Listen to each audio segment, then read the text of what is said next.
On April 18, 1943, a squadron of P-38s races low over the waves of the Pacific Ocean.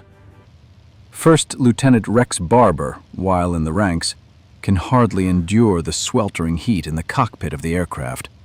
But he does not give up, realizing that they will have to hunt for the most important goal in their careers. Admiral Isoroku Yamamoto, the man who organized Pearl Harbor, who flaunted that he would negotiate peace in the White House. The American squadron advances, and the coast of Bougainville comes into view. Rex Barber scans the sky.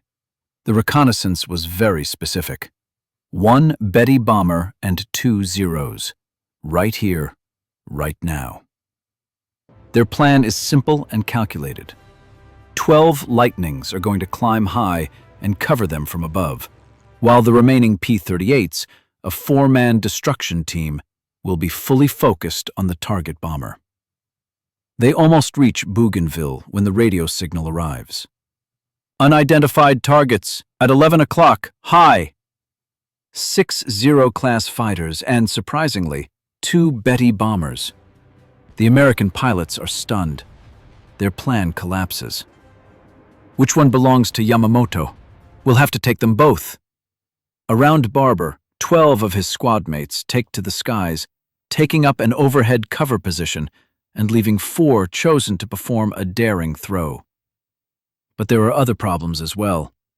First Lieutenant Besby Holmes cannot open the suspended tanks. "Give me a second."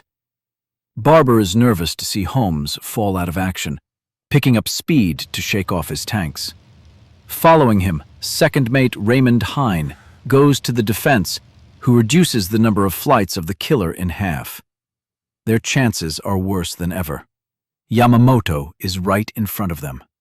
Hell will freeze over before the American pilots let it go. Yamamoto, along with 8 officers, is heading to one of the 4 operational airfields in the Bougainville area. And among them is his second commander, loyal Chief of Staff Matome Ugaki. Ugaki is dozing in his chair when suddenly one of their Zero fighters rushes past and slows down right in front of the nose of his Betty plane, flapping its wings.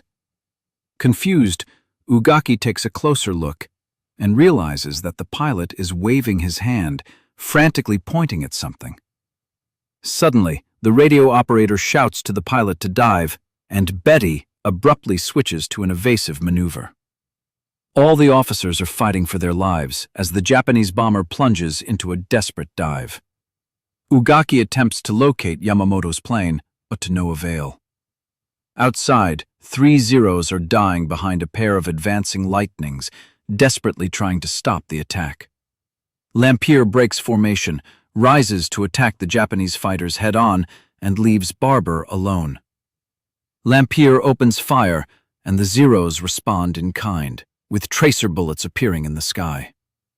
Lampier does not pay attention to the fact that small-caliber cannons hit his wings, and the sounds reverberate in the fuselage like hail. He holds the trigger, accelerating the weapon until the Zero is forced off course. Barber rushes on, leaving the fight behind. In front of him, 2 Bettys diverge in different directions. He chooses one at random and begins the pursuit. But he is not alone. Suddenly, right in front of his cockpit, a tracer sweeps by. He is chased by a Zero, which is firing from above. Tracers continue to rush by past his windshield. He fights the urge to pull away and aims at the bomber. Barber pulls the trigger, and it rains down a hail of shots from 50 and 20-millimeter guns on the bomber. Shells explode at an enemy plane. Parts fall off from the engine hood. A plume of oil bursts out of the car. He doesn't let go of the trigger, even when he hears and feels his own plane knocked out from behind. He must take this bomber, even if it is the last thing he will do in his life. But then the pursuing Zero roars past, giving him a few vital moments of respite.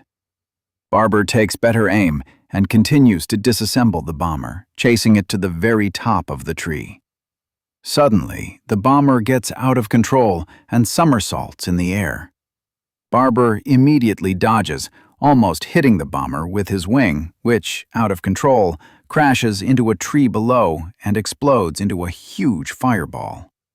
Barber looks over his shoulder and sees a column of black smoke rising from the green field. He's shot down. What's next? He goes to the next one. But from above, it is intercepted by 3 more Zeros. They open fire, and Barber dodges, diving to gain speed, listening to the enemy bullets hit the wings and tail, the crackle of the blows echoing through the fuselage. Barber sweeps over the treetops, dodging right and left in a desperate struggle for survival. The 3 enemies do not want to retreat. But just at that moment, he notices 2 P-38s, Holmes and Hine, ahead. There is hope. He flies to them, praying that they will see him. Fortunately, his prayers have been answered. A pair of lightning bolts deployed directly at him, rushing to help. But the flashes of muzzles sparkle on their noses. His heart skips a beat. Time slows down when tracer rounds fly directly at him. He keeps the plane steady, and shells rush around him. It is surrounded by lead. Shots from enemy allies envelop his vehicle. The lightnings get closer and closer. The cannons blaze until they whiz overhead, and suddenly, the sky suddenly calms down. Barber looks back, shocked. All the planes disappeared. The P-38s are swept away, and the Zeros are scattered by a bold attack by 2 lightnings. He takes a deep breath and goes after the last Betty. Holmes and Hine, who saved Barber's tail, turn back.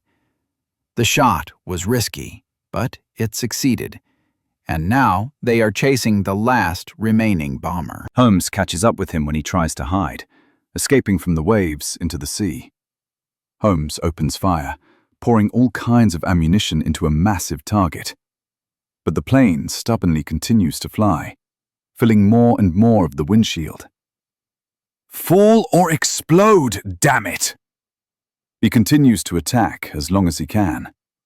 He then descends sharply, making his way in his P-38 through the gap between the enemy and the sea. Rex Barber watches as his squadmate narrowly avoids a collision with the badly injured Betty, but then quickly realizes that the target is still flying. Without hesitation, he dives into the water and, finding himself right on the tail of the bomber, pulls the trigger. His volley hits the fuel tank and detonates. The bomber is engulfed in flames and falls into the sea. Barber does not have time to react and flies directly to the explosion. The flames engulf his plane, but he comes to the other side unharmed. But he cannot celebrate. Right in front of him, he sees Holmes and Hine grappling with a pair of Zeros. Hine's P-38, riddled with lead, dives after taking heavy damage, and one of the Zeros knocks down Holmes. Barber bursts into the fray, catches the last Zero off guard, and shoots him with a cannon. How are you doing with subscriptions? Very weak. Help us. If everyone had signed, then the mission would have been accomplished. Finally, the squadron commander gets in touch by radio, but as the jubilant squadron returns to base, a figure emerges from the sea, surrounded by the flaming wreckage of his plane. This is Matome Ugaki, badly injured, but alive. The pilot also miraculously survived, and together they swam to the shore, holding on to the wreckage of the plane. After the flying boat accident, a 3rd survivor was picked up, and all 3 bomber crew members returned home. Yamamoto was in the 1st bomber. He was killed by Barber's fire before the plane even crashed. His body was found and buried. His death inflicted a heavy mental wound on the Japanese. The widely respected admiral was mourned by the whole country. A state funeral was given to him with the highest honors, to which crowds of people gathered. Few have suffered more than Ugaki, who has never been able to forgive himself for surviving this attack. He wrote about these events in his diary. Tracers flashed over our wings, and the pilot began to maneuver furiously, trying to evade. I was impatiently waiting for the plane to return to a horizontal position and for me to be able to observe the Admiral's bomber. Although I hoped for the best, I understood only too well what the fate of this aircraft would be. The nose of the P-38 seemed to burst into a bright flame, and suddenly the bomber shuddered from the impact of enemy machine gun bullets and cannon shells. Everything turned black. I felt the crushing force of the salt water flood the fuselage, and almost immediately we were under the surface. Ugaki continued to serve in the Navy until the end of the war, until August 15, 1945, when the Emperor declared the end of hostilities. Indignant, he changed into his officer's clothes the same day, took a ceremonial sword given to him by Yamamoto, and set off on the last kamikaze attack of the war. On the American side, Yamamoto's death was received with great enthusiasm, but not everything was a celebration. By a tragic accident, First Lieutenant Raymond Hine was never able to return home. His crippled P-38 failed him somewhere on the way back. Each crew member was awarded the Sea Cross for their part in this attack. Rex Barber would survive the war and return home, passing away on July 26, 2001.